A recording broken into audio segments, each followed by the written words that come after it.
Hello and welcome to the X-Files podcast. This is a weekly podcast focusing on the X-Files TV series, which ran from 1993 to the year 2002, spanning 9 seasons, 202 episodes, 2 feature films, a spin-off series, and a 2016 reboot miniseries. Before I intro my co-host, allow me to set things up. First, this show will in fact contain spoilers, as it is near impossible to talk about a 45-minute TV show at length and not spoil it. So we do encourage you guys to follow along as we break down the episode. Maybe check out the episode before you listen to our podcast. Second, there are many ways you can listen to us, support us. 22shotsofmoodsandhorror.com, horrorphilia.com are the 2 websites where we are located, as well as iTunes.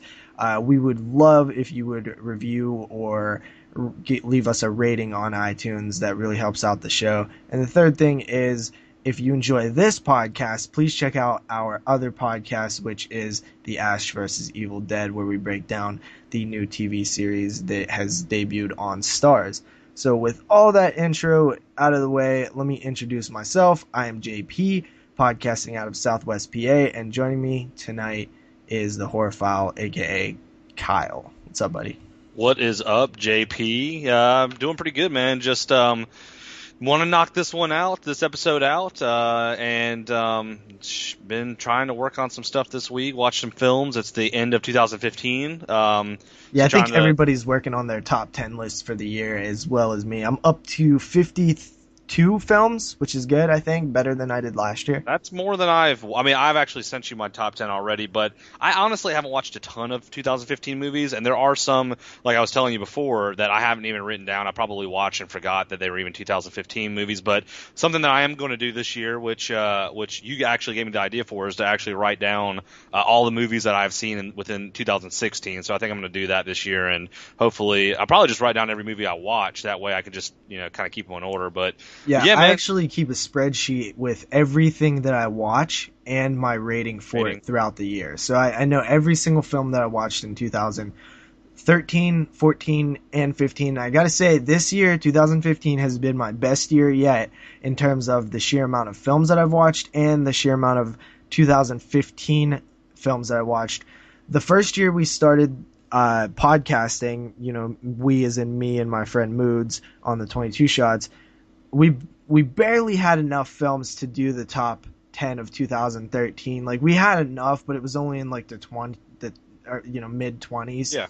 And then 2014, I think I had like 35. So I'm steady going up, and this year I should clock out at about 60 to 65, which I'm pretty happy. Pretty awesome, with. Yeah, that's pretty impressive. I mean, I probably have watched I know I've watched a ton of flicks. I don't know, like I said, I didn't really keep tabs on which ones were 2015, which ones were 2014, but yeah, man, I mean, I'm pretty excited. I know that 2016, from what I can see thus far, is going to be another good year in horror. From what I can see, we got Rob Zombie's 31 coming out, which I'm actually really excited about that. So, and there's some other stuff coming out that I saw as well. But yeah, man, that's pretty much what I've been doing, just trying to keep up with some movies and trying to get this new year in order. I mean, New Year's in a couple of days, so trying to get everything knocked out. Absolutely. So, as always, we will be breaking down an entire episode here on the X-Files. And what season are we on, and what episode are we on, Kyle? So today we are actually, and we've been knocking these out. I mean, we're already on episode 8. So this is season 1, episode 8, and the name of the episode is called Ice. This originally aired on November 5th of 1993. It was directed by David Nutter, which I don't know if you can remember whether or not he did anything else. Yeah, I believe he has worked on a lot of TV over the years. He has done some Game of Thrones as of late. He did 6 episodes of Game of Thrones in the year 2012, 13, and 15. So he's done 1 or 2 episodes every year except for 2014 as of late, which is pretty cool. That is a very popular show. I personally have not really checked any of it out, but I know my pap is a big fan. I think you're a big fan, right? Yeah, I'm like a huge fan of Game of Thrones, and like I was actually looking earlier at that as well. Game of Thrones is a pretty impressive show to be directing because it's almost filmed like a movie or something like that. So it is pretty cool to know that he did some X-Files stuff from the first season, and now he's on to Game of Thrones, which is, if you guys have watched Game of Thrones, it's just it really is a beautiful show to watch. It's very well filmed, so that's pretty impressive, pretty awesome. So. Yeah, and he also did some Entourage, Shameless. He did a few episodes, which is one of my favorite shows. So he's been called back to Shameless a few times. He's done a lot of other TV. He directed some episodes of the short-lived Terminator, the Sarah Connor Chronicles. He did some ER, some Roswell, Dark Angel, Smallville, TV. He did the pilot for a TV show called Sleepwalkers, which I'm not really too sure about. He did two things that I thought was kind of funny. This was his early career. He did 21 Jump Street, a few episodes, but the first real movies that I noticed that he did is a couple of full moon films called Trancers 4, Jack of Swords, and Trancers 5, Sudden Death. So Wow. he even going all the way from Full Moon clear to Game of Thrones, which was one of the most popular shows. He also did some Sopranos, Nip Tuck, stuff like that. I mean, the dude's done a lot of TV, which is pretty cool. And as far as the writers go, those are the ones that have wrote a handful of episodes. Actually, famously, you said that, oh yeah, these guys, I don't think they've ever done much. And it's, I think it was the second episode you said that, and here this is the third episode they did. So they actually, I believe they have both directed a little bit, but one of the guys, Glen Morgan, he actually directed Black Christmas remake and the Willard remake. Oh wow. Yeah, that's what I was gonna say. I actually do like those two movies. I mean, even though they're remakes, they weren't that bad. So that's pretty cool as well.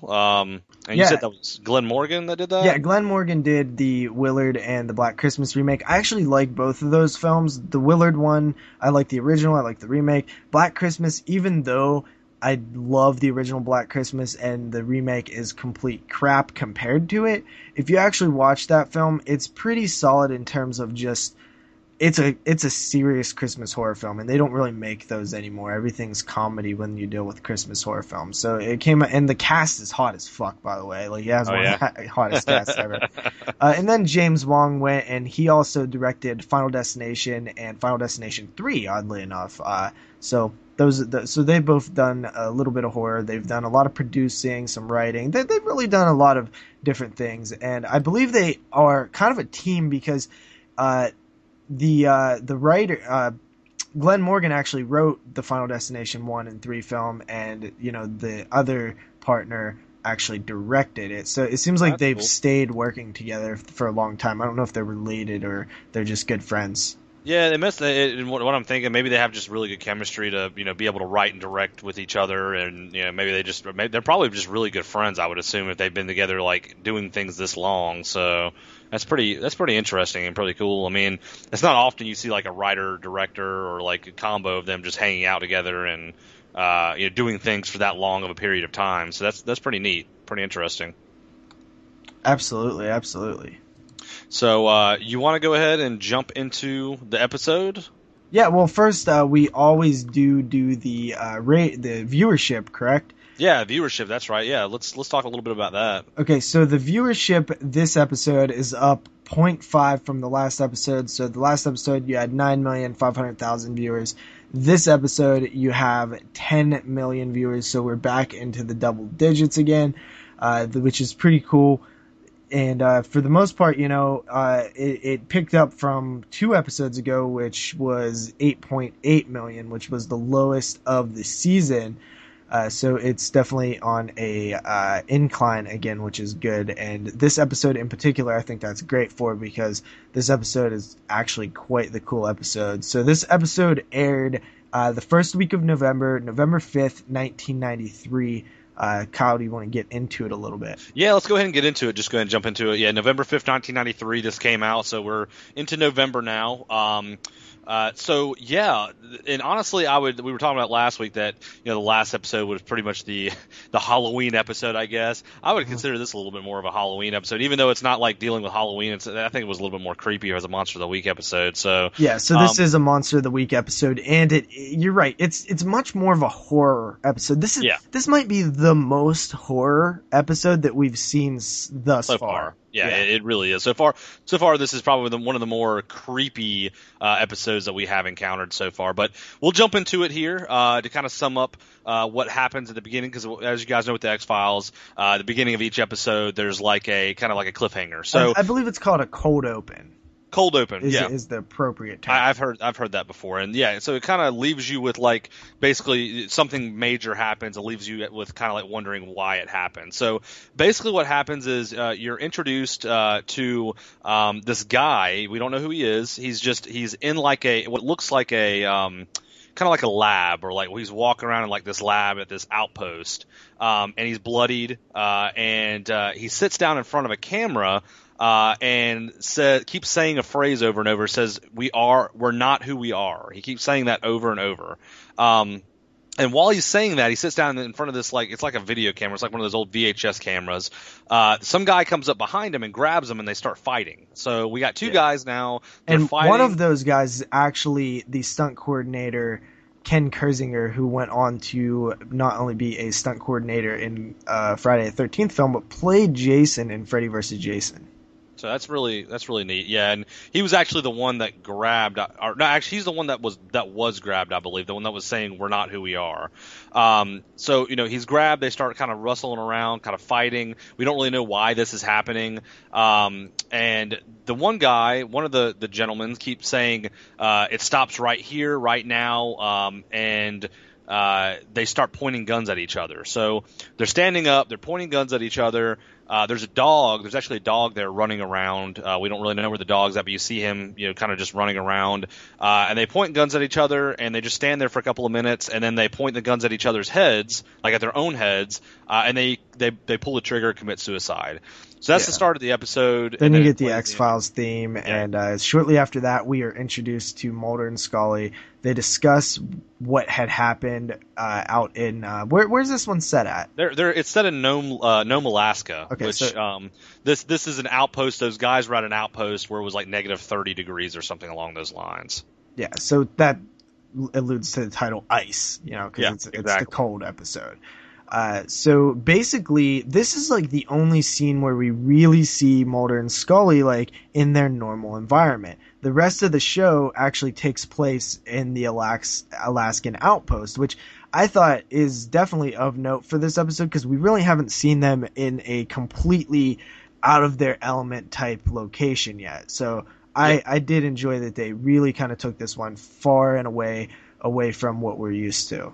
Yeah, I really did enjoy that too, and I personally like these secluded, kind of like creepy, dingy claustrophobic areas where they would, I just like that about not just this series, but like anywhere. Yeah, and I'm with you on that. And yeah, I mean, it's honestly, and to kind of sum up what, where this little location is, if you've seen the movie The Thing, it really, really, really feels a lot like that movie where this location's set. We'll kind of get into that later on about, the kind of similarities there. But yeah, Mulder and Scully, they find out about this. They find out that Mulder states that it's a group of scientists that were sent to the Arctic to drill through the ice and to reveal evidence of the Earth's climate dating back to the dawn of man. So that's why those scientists were at the outpost. So then they end up, and this sort of sounds like an X-File. They don't really know why these people are killed. They were only there for 2 weeks. They ended up killing each other. So Mulder and Scully end up traveling to Nome, Alaska. Yeah. So they meet up with a crew. There's all these different people. There's like the plane flyer guy, the pilot. He is named Bear, and he's kind of, you can tell right away that he might be kind of the jerk character. And then there's a couple of doctors, Dr. Hodge, a toxicologist, Dr. De Silva, and a geologist, Dr. Murphy. So for the first time, I really felt like this is like typical like horror movie setup. Like you're introduced to all your characters, and they're going out to a secluded place.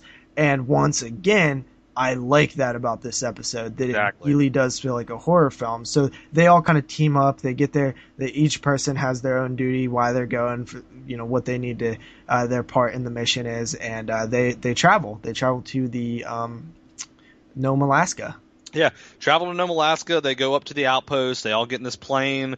Bear's flying the plane. You're actually introduced to a guest star who actually went on to do a lot of stuff. Steve Heitner, who actually played Banya in Seinfeld, which is pretty interesting. I'm a big Seinfeld fan. He played Banya in Seinfeld.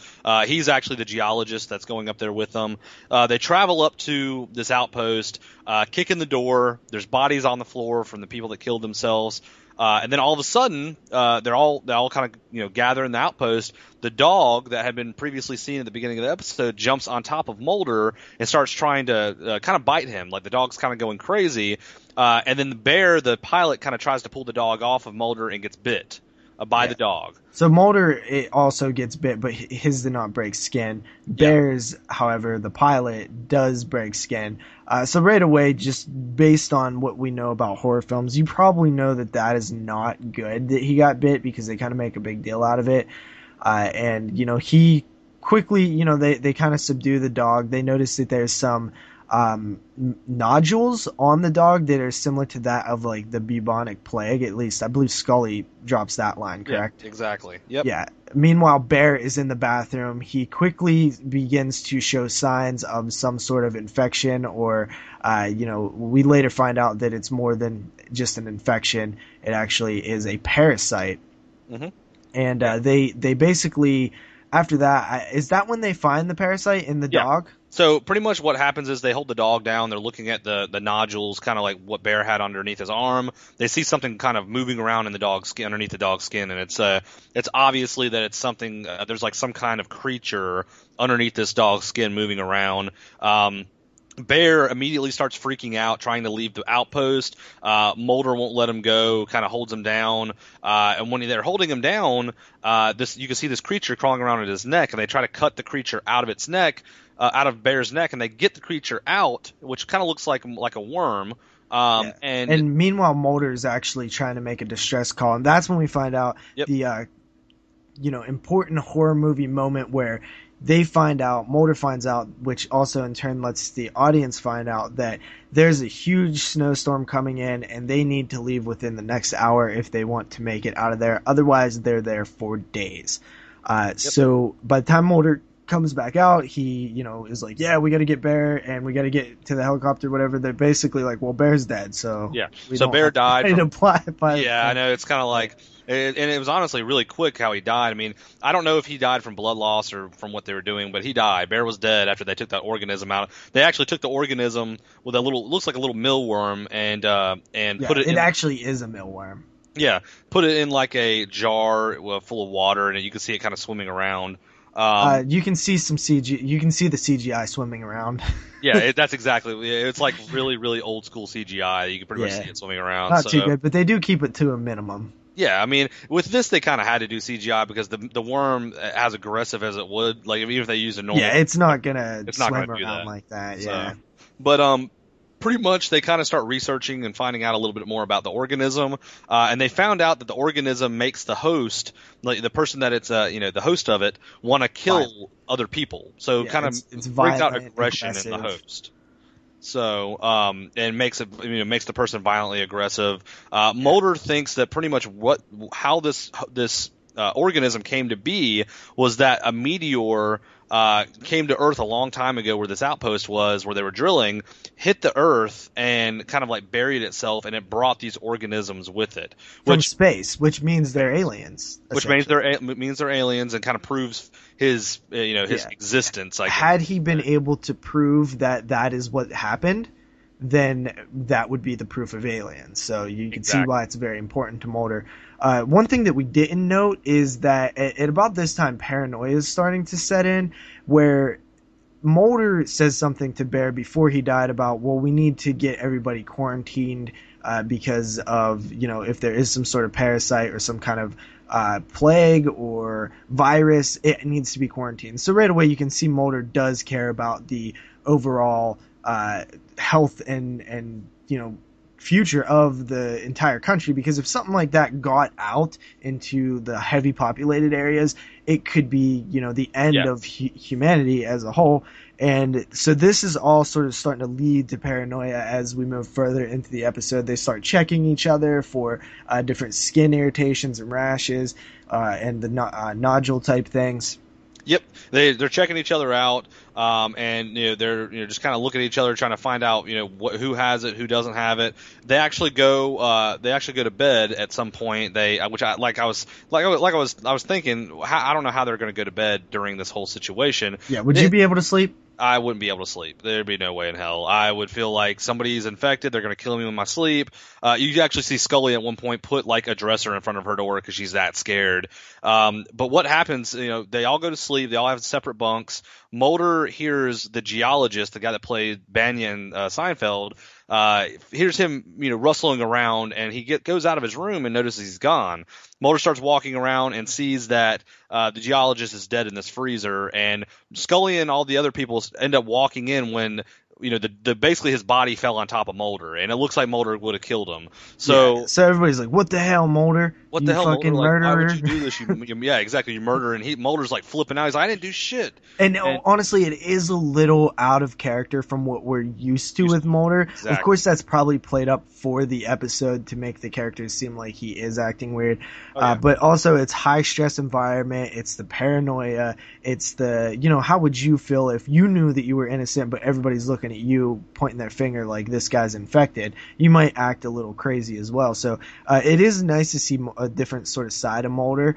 And one thing that, as the episode goes forward, is like Scully's kind of in a different, we see her in a little bit of a different light too. This is actually the first time where they point guns at each other. I don't know if that happens in the future, but I thought that was pretty interesting. It is interesting to see kind of like how Scully's reacting to his, because I don't think Scully has seen him in this element before, and she's kind of like, you could see her, she's kind of stressed out like at this point. She's like, you're acting weird. Yeah, they think basically the Mulder's infected. They end up putting Mulder on lockdown in the in this outpost. They kind of put him in this room, lock the door so he can't get out. Just to kind of just in case he is infected, so he doesn't hurt anybody. And they actually find out a way to kill these organisms. So they find out that if you put two worms or two of the organisms, the creatures, in the same host, they end up killing each other. So one thing, it's been actually about a little over a week since I watched this episode.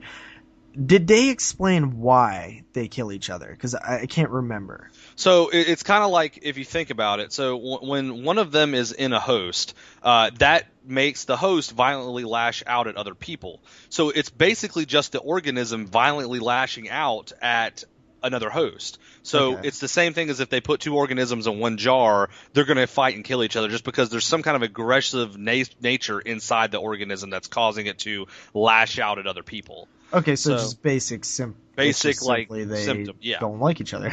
Exactly. They just don't. They just want to lash out and kill something. Territorial, and also just that's their whole nature, right? Their nature is violence and aggression. Exactly. Good with that. So that they find out this, and they actually test the theory out on the dog. So they get a hold of the dog. They end up putting the organism, another organism, in the dog's ear. The dog, ends up coming to the dog ends up normal. There's nothing else wrong with the dog. So they know right then and there that if whoever is infected, because they know somebody's infected, they think it's Mulder, putting another organism in the body, which they only have one left at this point, would fight off fight off what's going on. So this is pretty much the end of the episode here. Mulder, they find out, is not infected. Scully checks him out. He's not the infected one. He comes out and they start trying to hold him down and put this worm in him. And you actually find out that the infected one is the woman. You said she was the toxicologist, I think?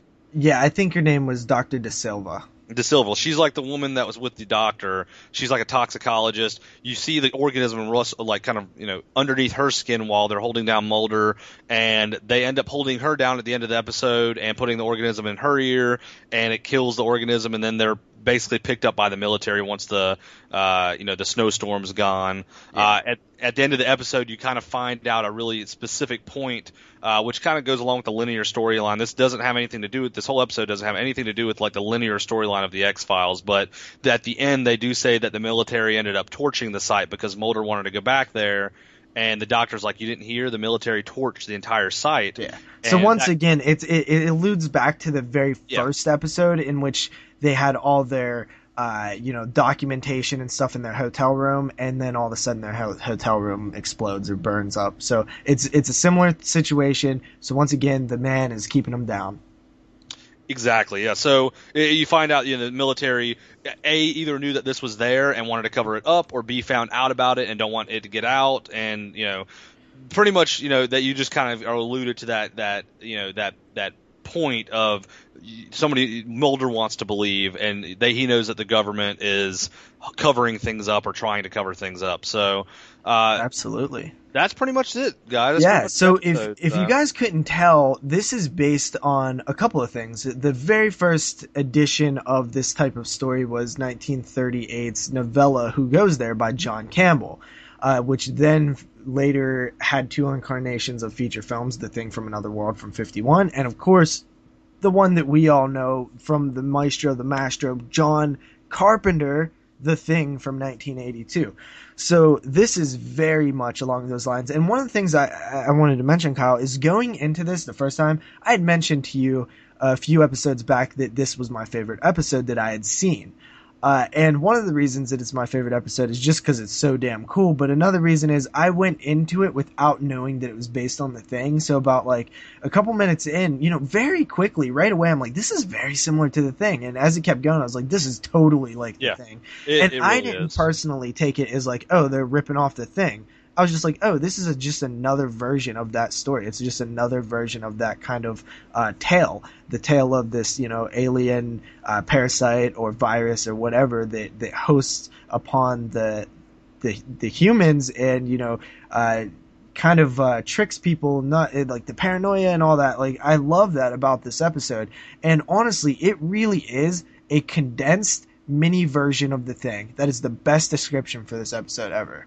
Yeah, I was going to say it really is. It's just like a mini, it's honestly, it could be just that the directors or the writers were really inspired by the movie The Thing, and they really wanted to do something that was along those lines. And I mean, it's really one of those things where you can't really go wrong with it. I mean, it's one of those things that, this type of environment where they're at this outpost, it's in the Arctic, it's freezing, and, this like kind of cabin fever type feel. You can't really go wrong with that. I mean, there's really not a whole lot that can happen. It even kind of reminded me somewhat at some points of like Alien. How they're like in the ship, it's kind of cabin feverish, or everybody's getting picked off. We don't know who's the one that's doing it, but it's definitely inspired by The Thing. Very, very, it's very, very close to it. So yeah. So I do want to get into a little bit of trivia before we wrap up and get into our final ratings and stuff. But there is one thing that I wanted to mention. There's a funny line where, and I liked it because it kind of showed like a playful side of Mulder, where they're kind of stripping down to check each other's bodies, and he's like, all right, guys, now remember, before we pass judgment, we are in the Arctic. And I was just like, all right, that's funny. Obviously talking about, cold and what it does to the male anatomy. But I thought that was pretty cool. It seemed a little bit, I wasn't really expecting like a line like that from Mulder, so that was kind of cool to see a little bit of a different side of him.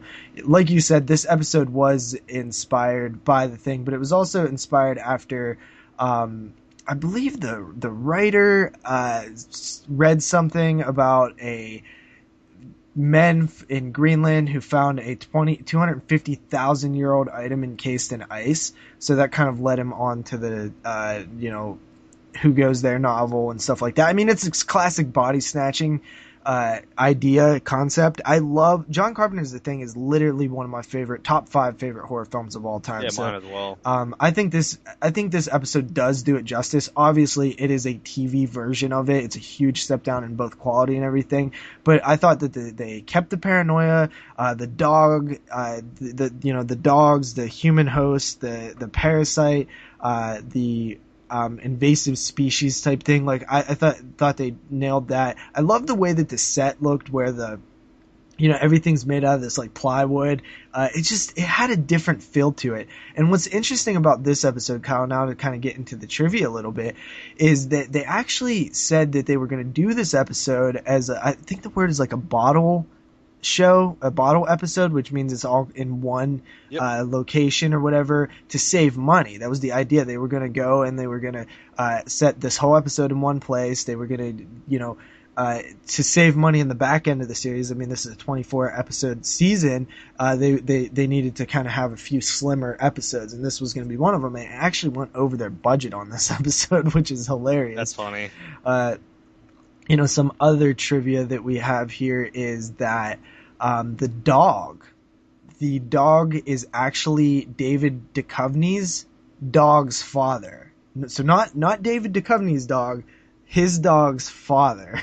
Yeah, I remember us talking about that. Like, it's kind of a weird thing to think about. But somebody, like I was saying, somebody had to have his family must have like all these dogs. And, I was thinking that it might have been like a family line of dogs, like maybe his brother or something. Honestly, the dog looked pretty mangy. It looked just like a generic dog you get at the animal shelter. So I don't know. It is the type of dog that would be on like out in the outpost like that. It seems like that. Why would a dog? To be honest with you, why would a dog be in that outpost? I don't even know why they would even have a dog there. Well, only thing that I could think of, and I believe this was part of the original thing, or at least it was one of the reasons they had all those dogs, is because a lot of times whenever you're in secluded areas like that in Alaska, it's common to have a team of mush dogs on property in case you need to, whatever. What are they called? Sled dogs? Sled dogs, yeah, like I know what you're talking about. Yeah, the ones that pull like the sleds and the Arctic. Yeah. So I think that is kind of like, it's just real common to have dogs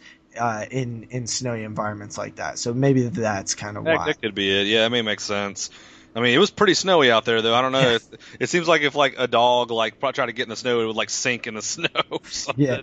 But yeah. So also one of the things you did mention that they were mealworms that they used as the thing, which are nasty looking. That's the perfect type of worm because you don't really question it. You're like, yeah, I think that obviously it looks like a mealworm, but who cares? They're gross anyway. But originally the idea was to put snakes in latex suits, which is just like, what? Yeah, that's what I was like. I was thinking like snakes. That would be kind of like an awkward like snake situation. Like that'd be an awkward situation. Like why? Like I'm glad they did not go with the snakes and they went with the millworkers because I couldn't imagine snakes in latex suits.